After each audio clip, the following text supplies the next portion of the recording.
그렇습니다. 예수님 부활하셨습니다.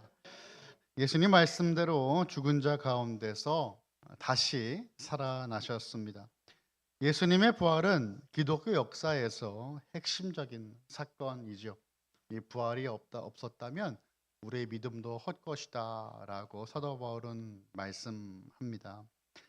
하이델베르크 교리 문답이 있어요. 웨스트민스터 신앙 고백과 더불어 우리 칼빈주의 교리를 가르치기 위해서 문답식으로 작성된 신앙 고백서인데 장로 교회에서 영향력 있는 신앙 고백으로 여겨집니다.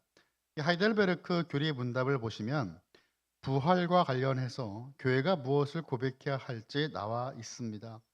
하이델베르크 교리 문답 17주일 45문답이에요. 총 52주일로 이루어져 있었거든요. 그래서 매주 한 챕터씩 공부할 수 있도록 교리 문답을 만들어졌는데 이 질문이 이렇습니다. 그리스도의 부활이 우리에게 주는 유익은 무엇입니까? 그 답은 첫째, 그리스도께서 부활하심으로 죽음을 이기셨기 때문에 그의 죽음으로 우리를 위해서 성취하신 의로움에 우리가 동참하도록 하십니다. 둘째, 그의 능력으로 우리 또한 이미 새로운 생명으로 거듭 태어났습니다. 셋째, 그리스도의 부활은 우리의 영광스러운 부활에 대한 확실한 보증입니다. 세 가지 유익을 소개합니다.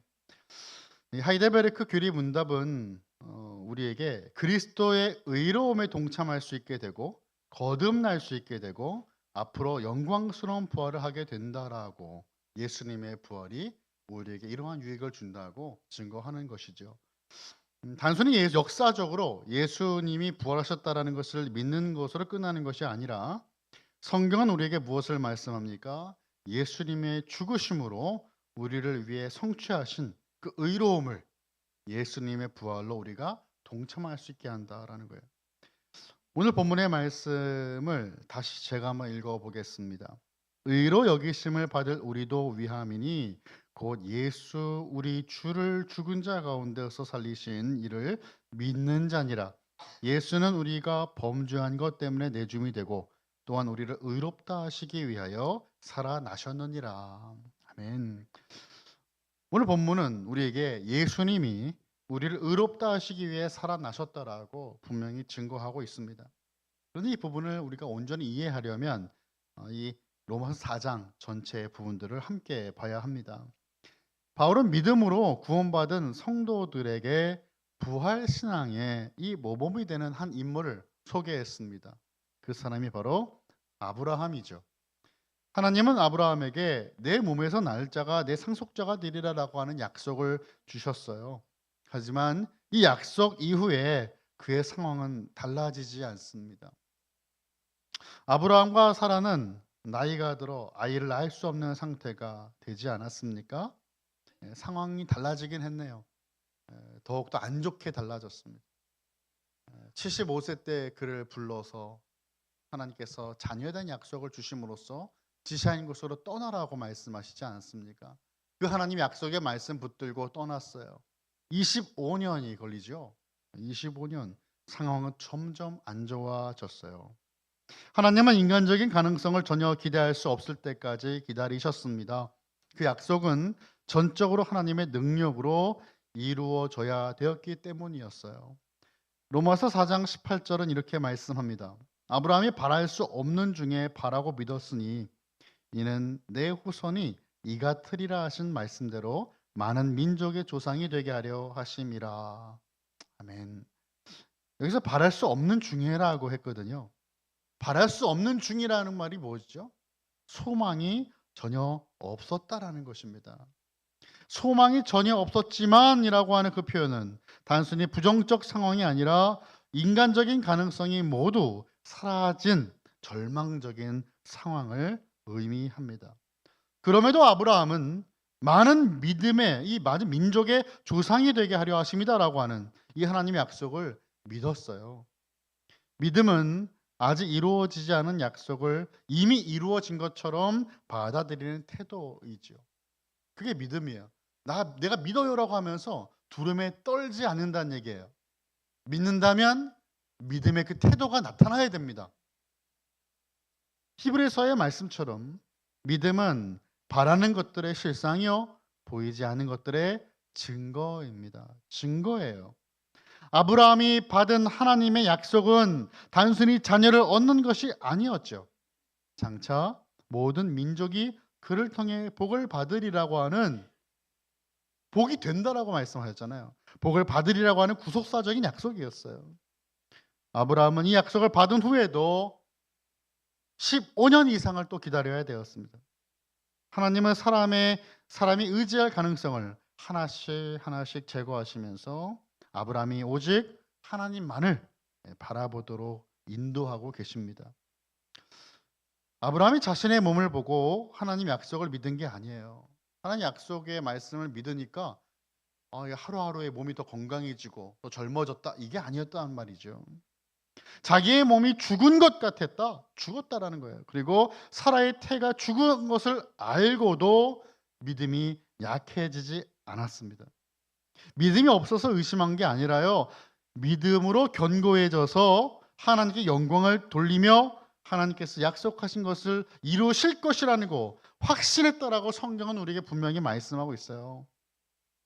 여러분, 우리가 하나님께 영광 돌리는 삶을 산다라고 많이 이야기하지 않습니까? 우리 삶의 목적은 하나님께 영광 돌림이다라고 우리는 흔히 많이 말을 해요. 그죠? 우리의 삶의 존재의 목적은 하나님께 영광 돌리는 거라고 다 알고 있잖아요. 그러면 여러분, 제가 한 번 더 질문해 보겠습니다. 어떻게 영광을 돌리실 건가요? 연말 되면 이제 시상식 앞에 많은 이들이 하나님께 영광을 돌리는 소감을 이야기합니다. 이 문화가 우리에게 너무 익숙해진 것 같아요. 그러다 보니까 하나님께 영광을 돌리려면 뭔가 좀 우러러 보일 수 있는 자리에 가야 한다고 많이 생각합니다. 수상대나 시상대나 아니면 뭔가 영향을 끼치는, 남들이 생각하는 성공의 그 자리에 갔을 때 영광을 돌릴 수 있을 거라고 생각하지만 결코 그렇지 않다라는 거예요. 여러분, 속지 마세요. 그것도 물론 영광 돌리는 방법이 될 수 있지만 성경은 우리에게 그렇게 말씀하지 않습니다. 하나님께 영광을 돌리는 것은 바로 믿음이에요. 할렐루야. 믿음이야말로 하나님께 영광을 돌릴 수 있는 방법이지요. 영광 돌리는 삶은, 하나님께 영광 돌리는 삶은 어렵지 않습니다. 성공이 필요 없어요. 대단한 것도 해야 되는 것이 아닙니다. 믿음이 흔들리지 않고 믿음으로 견고해지는 성도의 삶은 하나님께 영광을 돌리는 삶인 줄 믿으시기 바랍니다. 그리고 신실하신 하나님께서 아브라함에게 하신 그 약속을 이루신 줄을 확신하는 아브라함의 그 믿음을 하나님은 의로 여기셨어요. 아브라함은 바로 이 믿음으로 의롭다 여겨짐을 받았죠. 바울은 의로 여겨진 것을 아브라함만을 위한 것이 아니다라고 말씀합니다. 오늘 본문 24절인데요. 의로 여기심을 받을 우리도 위함이니라고 말씀해요. 곧 예수 우리 주를 죽은 자 가운데서 살리신 이를 믿는 자니라라고 말씀하고 있습니다. 아브라함은 소망할 수 없는 가운데서도 하나님을 향한 믿음이 약해지지가 않았어요. 하나님이 아브라함에게 많은 민족의 조상이 될 것이라고 약속하실 때에 아브라함은 이미 100세가 되었고요. 그의 몸은 죽은 것 같았고 사라의 태 또한 다친 지 오래였습니다. 여기서 우리가 주목해봐야 될 바울의 표현이 여기 있어요. 17절의 말씀인데요. 하나님은 죽은 자를 살리시고라고 말씀하셨다는 거예요. 19절의 말씀 보니까 그가 100세나 되어 자기의 몸이 죽은 것 같고 사라의 태가 죽은 것 같음을 알고도라고 말씀하였다라는 것입니다. 100세에 가까운 이 사람이 자식을 얻으리라는 약속을 받으면 보통 믿지 못하는 것이 당연하겠죠. 하지만 아브라함은 죽은 자들에게 생명을 주시고 당신께서 장차 하실 그 일을 이미 일어난 것처럼 말씀하신 하나님께 소망을 두었다라는 거예요. 20절의 말씀이죠. 믿음이 없어 하나님의 약속을 의심하지 않고 믿음으로 견고하여져서 하나님께 영광을 돌리며 라고 말씀해요. 여러분, 의심한다는 말이 여기 나타났어요. 의심한다는 말이 무슨 의미죠? 의심하다, 원어를 보면 마음이 나뉜다라고 하는 의미가 있어요. 한쪽은 나 믿어, 믿지, 그럼 당연히 믿는 거야, 하나님 말씀하셨잖아 라고 믿지만, 다른 한편으로는 정말 그럴까? 아니면 어떡하지? 아닌 것 같은데? 라고 하는 그 두 개의 마음이 공존한다라는, 이게 의심이에요. 갈등하다라는 뜻이에요. 원어로 보면. 아브라함의 마음은 오히려 더 견고해졌습니다. 진짜 이게 참 의미가 되게 있는 말씀인 것 같아요. 말씀 보니까 견고하여졌대요. 수동태잖아요. 우리가 믿음을 가질 때 우리의 마음이 견고해지더라라는 거예요. 내가 견고히 만드는 것이 아니고요. 하나님께 선물로 신기고 믿음으로 말미암아 마음이 더 강해진다라는 거예요. 하나님이 아브라함의 약속을 믿을 내적인 힘을 주셨어요. 아브라함은 그 믿음을 통해 하나님께 영광을 돌립니다. 하나님께 영광을 돌리는 가장 좋은 방법은 뭐라고요? 믿음이라고 말씀을 드렸잖아요. 그 믿음으로 하나님께 영광을 돌렸어요. 아브라함은 단지 자녀를 얻는 것만 믿는 것이 아니라 약속을 주신 하나님을 믿었다라는 거예요. 그래, 나 자녀를 주실 거야. 나가 아들을 주실 거야. 라고 하는 그 하나님의 손에 들려진 선물만을 믿은 것이 아니라 바로 하나님, 선물을 주시는 그 하나님을 믿었어요. 약속하신 그것을 또한 능히 이루실 줄을 확신했다라고 말씀해요. 누가요? 하나님이. 이루시는 분 하나님이세요. 하나님을 믿었다라는 거예요. 이 믿음은 단지 응답에 대한 기대가 아니라 하나님의 신실하신 성품과 그 능력을 믿었다라는 겁니다. 그렇기 때문에 바울은 그에게 의로 여기셨다라고, 그 믿음이, 하나님을 믿는 믿음이 의로 여기셨다라고 선언을 하는 것이죠. 그리고 이 의로움은 아브라함만의 것이 아닙니다. 바울은 분명히 말씀했어요. 의로 여겨졌다라고 기록된 것은 아브라함만의 것이 아니라 믿는 우리 모두를 위한 것이다라고 분명히 말씀을 합니다. 우리 24절, 25절 오늘 본문의 말씀을 다시 한 번 더 읽어보겠습니다. 시작. 의로 여기심을 받을 우리도 위함이니 곧 예수 우리 주를 죽은 자 가운데 살리신 이를 믿는 자니라. 예수는 우리가 범죄한 것 때문에 내줌이 되고 또한 우리를 의롭다 하시기 위하여 살아나셨느니라. 아멘. 아브라함이 자식을 낳을 수 없는 죽은 것 같은 상태와 같은 그 모습이 다시 살아남을 예수 그리스도의 죽으심과 부활하심으로 지금 병행하며 지금 비교하고 있어요. 예수님은 아브라함의 유일한 그리고 진정한 자손으로 증거가 됩니다. 사도 바울이 지금 말씀하려고 하는 것은 하나님께서 아브라함을 많은 민족의 조상으로 세우시겠다고 약속하셨는데 그 약속이 아브라함의 유일한 자손인 예수 그리스도를 통해서 성취됐다라는 겁니다. 갈라디아서 3장 16절입니다. 이 약속들은 아브라함과 그 자손에게 말씀하신 것인데 여럿을 가리켜 그 자손들이라 하지 아니하시고 오직 한 사람을 가리켜 내 자손이라 하셨으니 곧 그리스도라. 아멘. 사람들은 그 자손이 바로 이삭이라고 생각했겠죠. 아브라함의 아들 이삭이겠다. 그런데 그것이 이삭뿐 아니라 이삭은 단지 그림자였다는 거예요. 하나님이 정말로 예비하셨던 그 자손, 바로 한 사람 자손은 예수 그리스도이셨습니다. 3장 29절을 또 이어서 제가 읽어보겠습니다. 너희가 그리스도의 것이면 곧 아브라함의 자손이요 약속대로 유업을 이을 자니라 라고 말씀하고 있어요. 예수님 믿는 성도는 결국 아브라함의 자손으로 유업을 이을 상속자가 된다라고 바울은 말씀합니다. 유대인들과의 그 구원관을 보시면요, 이 아브라함의 자손이 돼야 구원받는다고 생각했어요. 그래야 하나님 나라에 들어갈 수 있다고 생각했습니다. 그래서 모두가 죄인이라고 생각했고 구원을 결코 받을 수 없을 것이라 여겨졌던 세리장이었던 삭개오에게 예수님은 그의 집으로 들어가시면 이렇게 말씀하셨어요. 뭐라고 하십니까? 누가복음 19장 9절이에요. 우리 한번 화면을 보시고 같이 한번 읽어보겠습니다. 시작. 예수께서 이르시되 오늘 구원이 이 집에 이르렀으니 이 사람도 아브라함의 자손이미로다. 아멘. 구원과 아브라함의 자손인 것은 동일시 여겨졌습니다. 아브라함의 자손은 혈육이나 할례를 받음으로 되는 것이 아니라 예수님을 통해서만 가능하게 되는 것이었습니다.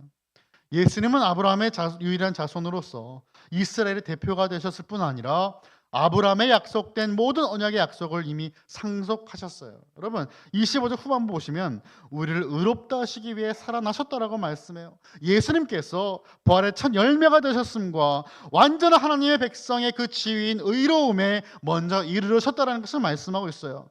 받아들이신 예수님 안에서 우리도 동일하게 상속자가 되는 것은 그리스도와의 연합을 의미합니다. 예수님 안에서 그분과 믿음 하나가 되는 것은 결국 예수님께서 언약의 약속을 상속하셨다는 것과 예수님과 연합한 자들에게 그 상속된 것을 나누어 주심으로써 하나님의 의로우심과 신실하심이 나타났다라는 것이에요. 예수님께서 먼저 그 길을 가셨고 예수님 믿는 우리가 주님과 하나가 되어서 그 의로움을 받는다라는 거죠. 아브라함이 하나님의 약속을 믿은 것처럼 예수님을 통해 우리가 하나님의 자녀됨을 믿을 때 그 믿음을 주님은 의로 여기십니다. 우리의 현실은 때때로 절망스럽고요. 응답은 더디기만 할 때가 있어요. 하지만 믿음은 보이지 않아도 신실하신 하나님을 신뢰하는 것입니다. 믿음은 하나님이 하셨다라고 하는 고백이 우리 입술에서 나올 때까지 기다리는 거예요. 우리가 하나님의 약속을 의심하지 않고 믿음 안에서 흔들리지 않을 때 바로 하나님이 일하십니다. 혹시 사랑하는 성도 여러분, 현재 여러분의 상황이 너무나 버겁고 오랜 기도를 여전히 반복하고 계십니까? 아브라함처럼 믿음 안에 견고해지시길 간절히 축원합니다. 부활이 우리의 눈에 보이지 않지만 분명 하나님은 예수님께서 부활의 첫 열매가 되신 것처럼 우리도 영광스러운 부활을 경험하게 하실 것입니다. 하나님은 약속을 지키세요. 바랄 수 없는 중에 바라는 이 부활 신앙으로 우리 모두가 하나님을 예배할 수 있게 되길 간절히 소원합니다. 헨리 나우엔이라는 작가가 있죠.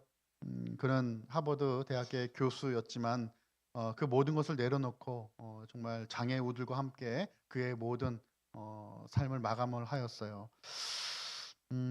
죽음 가장 큰 선물이라고 하는 책이 있는데 이 책에 나온 이야기입니다. 엄마 뱃속에 쌍둥이가 나눈 대화예요. 여동생이 오빠에게 말합니다. 난 말이지 태어난 후에도 삶이 있다고 믿어. 이 말에 오빠가 강력히 반대해요.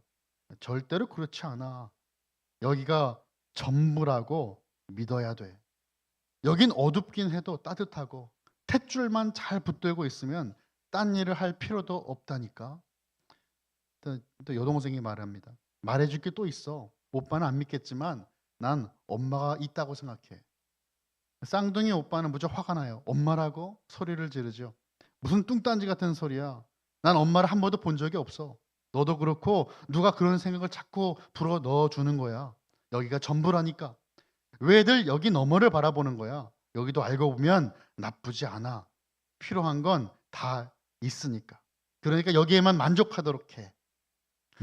여동생이 말을 하죠. 내 생각엔 이 좁고 꽉 끼어지는 그 모습들이 여기보다 더 훨씬 더 좋은 곳, 엄마 얼굴을 보게 될 곳으로 갈 준비를 하라는 표시인 것 같아. 오빠는 흥분되지 않아? 너무 귀엽지 않습니까? 물론 가상의 대화예요. 쌍둥이들이 이런 대화할 수 없죠. 이런 이야기를 쓴 헨리 나우엔은 이렇게 결론을 짓습니다. 죽음이란 하나님의 얼굴을 맞대고 볼 수 있는 곳으로 데려다 주는 고통스럽지만 보기는 관문이라는 사실을 믿을 수 있습니다. 우리의 죽음이 그렇죠. 애벌레가 나비의 세계를 알지 못하는 것과 같습니다. 부활의 그날 우리는 눈부시고 아름다운 천국에서 아침을 맞이하게 될 것입니다. 이 여동생의 말처럼 부활을 생각하면 흥분되어야 합니다. 바울은 우리를 의롭다 하시기 위해 예수님이 부활하셨다라고 분명히 선포합니다. 아브라함의 유일한 자손이신 예수님은 우리 모두를 대표하여 먼저 의로움을 얻으시고 이제 믿음으로 그와 연합하는 하나님의 백성들에게 의로움을 나누어 주시는 거예요. 의로움은 우리가 잘나고 잘해서 얻는 게 아니에요. 예수님의 십자가 죽음과 부활로 말미암아 하나님을 믿음으로 의롭다 하심을 얻게 되는 겁니다. 아브라함이나 우리나 예수님으로 말미암아 하나님의 백성이 됩니다. 아브라함이 믿은 하나님은 예수님을 죽은 자 가운데 살리신 하나님이세요. 아브라함이 사라가 아이를 낳을 수 없을 때에 아이를 낳을 수 있다라고 믿은 것과 우리가 하나님이 그리스도를 죽은 자 가운데 살리셨다라고 믿는 것은 사실 동일한 믿음이 되어야 되는 것입니다. 말씀을 정리합니다. 사랑하는 성도 여러분, 부활이 없었다면 사도 바울의 말씀처럼 예수님의 부활이 없다면 우리 모든 믿음도 헛것입니다. 우리는 여전히 죄 가운데 있을 것입니다. 하지만 우리 주님은 말씀하신 대로 3일 뒤에 부활하셨어요. 신앙 고백 공동체인 교회는 반드시 예수님의 부활의 유익을 돌아봐야 되겠습니다. 우리를 위해 성취하신 의로움에 동참하게 하십니다. 새로운 생명으로 우리를 거듭나게 하십니다. 그리고 우리의 영광스러운 부활에 대한 확실한 보증을 주십니다. 우리의 행위나 삶으로 보일 수 있는 의로움은 하나도 없어요. 아무것도 없습니다. 예수님이 십자가와 부활로 이루신 것들이에요. 의로움에 동참하게 하시는 예수님을 믿음의 눈으로 바라보며 그분과 연합하고 하나 되어 우리 영광스러운 부활을 하게 될 것이라고 믿음으로 오늘을 살아갈 수 있는 저와 여러분, 우리 칼빈의 모든 가족 다 되시기를 예수님의 이름으로 간절히 축원합니다.